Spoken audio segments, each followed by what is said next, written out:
I claim asylum. I have no solicitor. অ্যাপিলে আছি, অ্যাপিলের skeleton review কিভাবে করব? টাকার অভাবে সলিসিটর পাচ্ছি না। আপিলে নতুনভাবে ডকুমেন্ট বান্ডিল করে দিব নাকি? আমার 1 বছর হলে কাজের ফুল পারমিশন, একটা কোশ্চেন আছে, পাবো কি?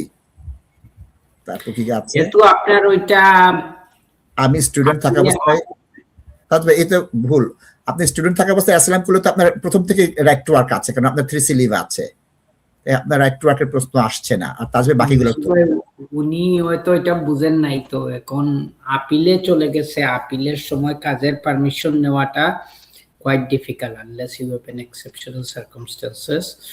এবং স্কেলেটন আর্গুমেন্ট যেটা হচ্ছে কি আপনার একটা লিগ্যাল সাবমিশন, এবং যদি আপনার কোনো সলিসিটার না থাকে বেটার হবে আপনি এটা অ্যাভয়েড করেন। আপনি স্কেলেটন আর্গুমেন্ট এটা আপনি করতে পারবেন না। আপনি কনসেন্ট্রেট করেন হোম অফিস কি গ্রাউন্ডে আপনার কেস রিফিউজ করছে, এইটারে আপনি অ্যাড্রেস করতে হবে।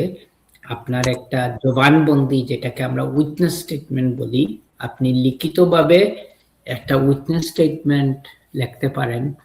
এই উইটনেস স্টেটমেন্ট আপনি যেহেতু লেই পারসন, আপনি লিখতে পারেন, ডিয়ার ইমিগ্রেশন জাজ and dear Home Office, in response to the court direction, I want to give the following information for your consideration. একদম প্লেন ভাষায় দিয়ে তারপরে আপনি সুন্দর সুন্দর করে বলেন যে কোথায় ডিসিশন হোম অফিস রং করছে, কোথায় আপনার কোন জিনিস এক্সপ্লেন করা হয় না। আর আপনার যদি কোনো সাপোর্টিং ডকুমেন্ট থাকে খুব কেয়ারফুলি এগুলা পড়বেন।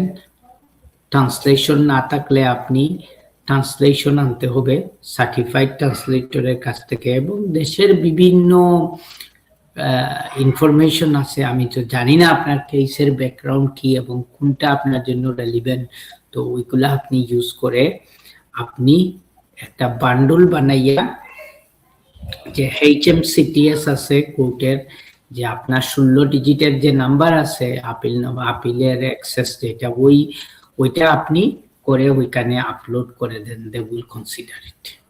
এবং আপনি কোর্ট হিয়ারিং এ গেলে আপনি এক্সপ্লেইন করবেন যে আপনার সলিসিটার নাই এবং আপনার সিচুয়েশন এক্সপ্লেইন করলেন, হয়তো জাজ সাহেব আপনার এটা শুনবে।